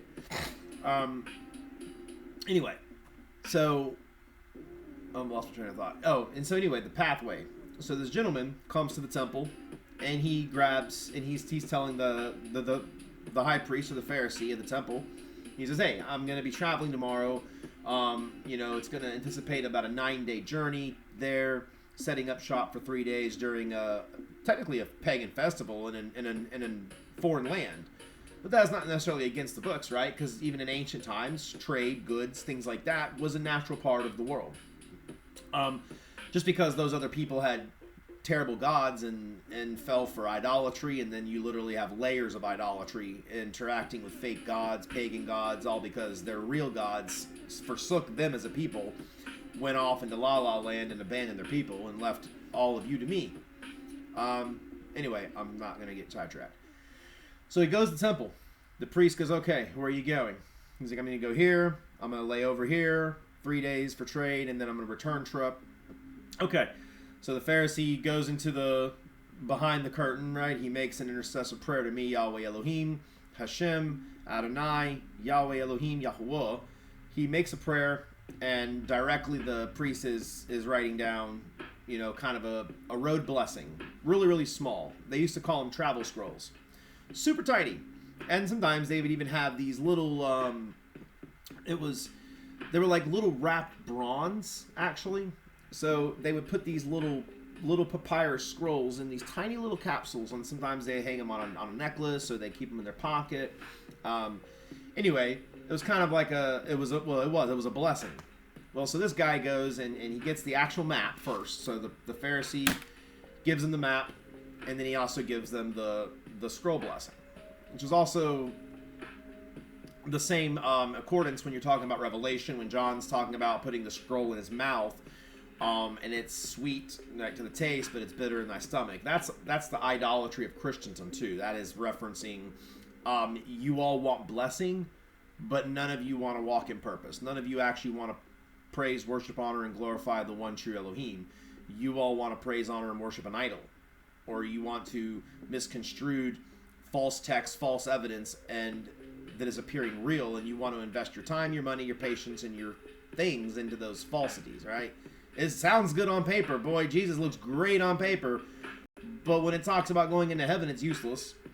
When it talks about actually straightening your pathways for safety, protection, and all these things that are then procured by me as Elohim for you, you see the difference? So in this particular story, the man who sought the path at that moment was like, yeah, I'm totally good. This is what my plan is. And so the map that was given was for that pathway. Well, 2 days into the journey, the man meets another group of individuals along the path, and he takes a half a day's journey off the path he said he was going to go sup with these people. Well, that wasn't a part of the plan. That was not a part of the provision. And guess what? The man did not even, pray for an addendum to his pathway. Not that at that point would have really done anything, because the original plan was now forsaken, right? He went off his path. Now he's over here supping with with foreigners in a foreign land under foreign gods' protections and not mine, well, he ends up being killed. He ends up being killed. He ends up supping with strangers who ultimately were robbing his caravan while he was supping. They were robbing him blind, and he never even left the house. To this day, his body is some shallow grave. Honestly, probably a giant building is sitting on top of this poor man. And not that the man was evil. Not that the man had bad inclinations. Not that the man in any way deserved it. That's the thing. A lot of people are not necessarily deserving of these things, but there are forces of wicked and evil out there that is driven by carnal man that will and can afflict any people unless they are under the direct provision of Yahweh Elohim. And this related to my Asherah because she's wrapping up her year as a business professional in the corporate world. So she's going to be venturing out to, have in-person meetings. So maybe next week's videos, maybe I'll have a couple of them, and maybe I'll even do it without music because it'll be quiet. But, right, as I was telling her, I need to know what your plans are so I can bless your path before you go. Right? And you would say, well, that's your wife. That's the goddess Asherah. She should know all these things about you, Yahweh. But we are still very much husband and wife. And there are still husband and wife things that, like, she still has to go to conference. Right? I still have to do my duties as husband, as father of all. I still have to do my duties as all these things. Okay? So, if you are my people, right? If you are, especially my Jewish people, like you guys, I would love to hear a lot more of those. First thing in the mornings. I understand your religious prayers and all these things, and I would also encourage to change your morning prayer. Instead of praying for your Mashiach, I told you I will pick out a representative to go nations to carry my messages when I am at my temple. That's going to be covered. Don't worry about that. Instead, ask me in prayer how you can help me. Ask in prayer how you, as a son of the house, as being born in this time, a purpose for me, Elohim. Ask me how you can help the kingdom. How can you help me beautify the creation as I intended it? Ask me how you can help me help the dying world. Because we've got 2.38 roughly billion Christians in the world, and almost every single one are sick of idolatry, meaning they are the drug addicts who only likes the nice mom giving them money, washing their clothes, giving them a free room and board, while the person is dying from their drug addiction, right? And they're abstained from the father of the house because they don't want to sit down at the kitchen table and look at father in the eyes because they know their drug addiction comes to an end. They're going to do their laundry. They're going to get with the program that dad has set for them, right? So Christians, all 2.38 billion of you need to have that mental conversation, open yourself up to me, Elohim, and get yourself right. Get yourself off the idolatry drug. Like, truly. And I could not think of more grotesque graven images than the dead man on a crucifix. That is not just unsavory.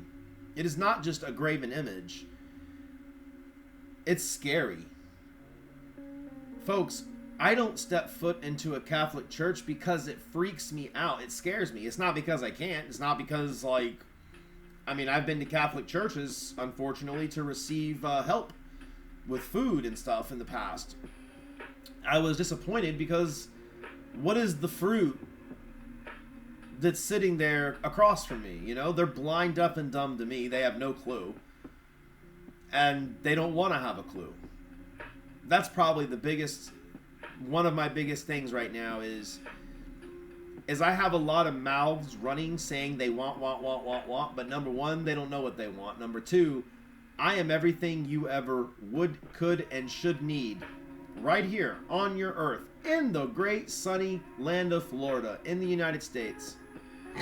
And that's what I mean. You are all playing church. Playing church doesn't get you to heaven. Being religious doesn't get you to heaven. Being religious in the Judaism faith, it does help you with righteousness. It helps you keep a chastisement. It helps you keep your heart right and your head straight. That's a fact. But if it's all done with the absence of me, then you're doing it in vain. Because you need to walk with the map I'm giving you. I'm willing and able to give the map to every person every day. But you gotta come to get it. You gotta come to get it. And if you don't have eyes to see and ears to hear, like, that's what I mean, right? If you are assimilating with PT, then good chances are your ego is equal to him. Or you're kissing the ring of the king. That's not the right king you should be kissing the rings. The Pope is not the ring you kiss. And frankly, even when I am on my throne in Israel, you're never going to kiss my hand. I don't want you to. I would rather see you walked in perfectness before me, and if you stumble, you know where to come for help. That's what I want. I want to be the healing center of the world, but not because I'm going to lay hands and do some hokey crap and let people get out of wheelchairs. Can I do it? Of course. But there's a lot bigger things on this plane and in heaven and above heaven that I, as Elohim, am doing, will do, and continue to do that are far greater than small things like that. Because I pull up the root of these things. I fix them at the beginning so they are straight at the end. Remember, all things must be into perfection to my liking. So, we are on human time. It does not take out of the equation December the 19th, because that's still very much in play. It's still very much in play. And again, right now, it is very much to my dissatisfaction. But I remain hopeful with humanity. I remain hopeful that I'm going to get, if you were looking at like the heart monitor, beep. Right now, the world is flatlined. They're all about presidents. They're all about personalities. They're all about people that are tickling those ears. And they all look on YouTube to find whoever's going to tell them things they assimilate with. None of those actions or behaviors get you into heaven. None of them get you into my good graces. And again, I'm the one that has to make your body. I make your body. I figure out what kingdom you're going to go to when you die. And if I'm, obviously, if you're connecting with me, I want to say, man, how can I work the pathway for this person to ultimately bring my name glory? What is my name? Yahweh Elohim, YAHUWAH. That is the name that I am bringing glory to because it is my name. That is the name that every church should be bringing to glory. The entire Tanakh, the Torah. And again, I've said it once, I'll say it again, and I'll say it again. Idolatry. It happened in the wilderness with the golden bull. It happens when my Jews are looking up to Mashiach or looking up to human kings. It happens when Christians think that whether Yeshua is a Messiah or not, I don't give a crap. Stop praying to Jesus. Stop worshiping a Messiah. Stop worshiping a man, a dead man. What remains of Yeshua is upstairs as his spirit body was promised unto him. He got his reward for being a faithful, dedicated son. And he says, guys, if you follow me and do what I did and you are all giving, all sacrificing under the one true Elohim, Yahweh Elohim, then guess what? The game becomes fixed in your favor. The game is fixed in your favor. Even if you die a grotesque crucified death, guess what happens? You get the victory in death. That's a fact, folks. That's a fact. So why you are all struggling with me is not a surprise. It's not a surprise. So, my last one. If I am going out there to mow my grass and I bring out my lawnmower, imagine the perspective of a piece of grass. The grass starts panicking because they think the evil lawnmower is going to come and chop them down, right? Much like humans on earth look at me today. You all think I'm somehow wicked or evil because I cut down arrogant man. Because I put humanity back in its place, and I'm trying to rework the clay that has gotten distorted. I am Elohim, I am not man. When you can reconcile that fact, a lot of things should make more sense. So, if you're looking at me from the perspective of the piece of grass, then that's why. Because the things in which you're doing is putting you in the firing line of my Reaper angels. It's putting your ass on the hot plate because you refuse to submit to Yahweh Elohim. It is because you are stubborn in your own arrogance. You're egotistical people.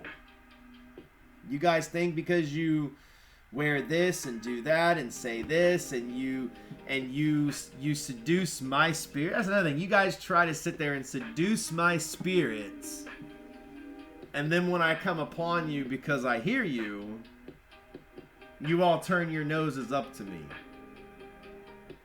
That's silly. I am he who makes good and evil. Guys, I can pull that little dove away from your little congregations, and I can just as easily throw a Reaper angel in the mix of you all and be done with you. So please do not test me. Do not pop off at the mouth like little so-and-so in my own video, my own comment section, right? You better praise and worship Yahuwah HaMashiach, and you better get with God Yahweh before it's too late, telling me Yahweh Elohim to repent to myself. You are a debased person. I don't even know where you come from, but that's what I mean. Like, what a unsound mind. That does sound like a drug addict, doesn't it?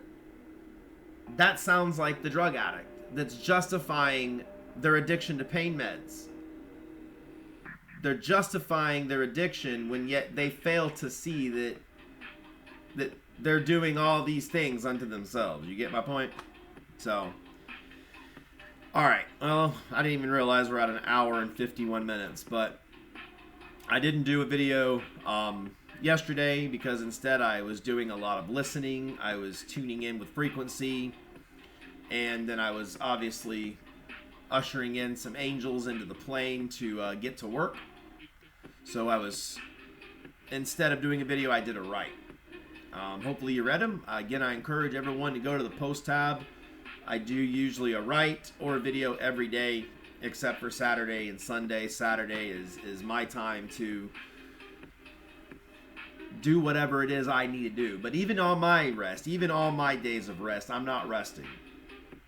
Because if I'm not actively engaged with you now, I'm actively engaged in a write. When I'm not engaging you, I am taking your carnal videos and I am letting you engage me. I'm seeing how these people, how are you talking about me as an Elohim? How do you talk about me as a spirit? And how many idols are you adding in there? Because if you want to talk about like Hasatan getting one over on you, he's like, I know Yahweh hates idols. I'm going to convince most of mankind that they need an idol to talk to Yahweh. What could be the number one most thing that would literally piss me off and freak me out? Like, if you ever seen a cat and you try to put a cat in water like a bathtub, that cat is going to freak out, right? Like, the cat will lose its mind. That's how Hasatan messes with me and humanity. Because he'll be like, guys, I have a new covenant. I have a new doctrine. Don't worry about that old stuff. Don't worry about Yahweh saying idol. Like, don't worry about that. Jesus isn't an idol. And then humans are like, oh yeah? Oh yeah? Is it sweet? Is it nice? Does it look pleasing to our eyes? Does it make us feel good? Is it? And that's what you guys do every time, and then you fall for idolatry. Instead of the golden bull, it's the dead man on a cross, guys. Same shit, different error. And the new earth, I'm done. There is no more band-aids. There is no more patchers. There's no more half measures moving forward. This is the span of time I'm allowing people to come to their senses. And you need to start from a position of understanding that there is no negotiating with me, Elohim. No negotiating about my people, about my Torah, about my Tanakh. It stands. It stands entirely and intact to this day. It will not change, ever. That stands. That's your Bible. Genesis to Malachi. End of subject. Everything else outside of that is apocrypha. End of story. Done. You come to me and me alone. You pray in spirit to that name. If you see me in the flesh, that is my name. If you need to work it out in your mind, well, how can God be in two places or the three-body problem? Guys, the creator of the universe can create any and all things. Guys, I've proven to you I can take the very things in which you as humans have created. I can use your own creations against you. Number one. Number two, I can use anything and all things I want. I am he who makes exist. When you think of trees, who do you think made them? Birds, who made them? Animals, who made them? Planets, who made them? Black holes, stars, nebulas, nurseries, galaxies, cosmos. The micro germ all the way to the macro. From the whale to the bacteria, guys. All those things. I mean, if you were to look at like superheroes and you want to look at like all these cool things that you guys have on TV, guys, I'm bigger than that. Like when you talk about like falsely Gaia or like the earth is alive or something, the earth is only alive because it has my energy essence in it. That's it. But every time you think you've got me in a box and you're like, okay, this is Elohim, then you might want to put that idea down on the table, step back a few hundred feet, make your eyes 100 times bigger, and then keep doing that. Because every time you think you can see me in a creation, or you see me in this, or you see me in that, step back and look more, you'll see more of me. Step back and look further, you'll see further and more. You'll keep seeing. So, have a wonderful day, and I will hopefully see everybody on Monday. And yeah, there we go. Have a good one.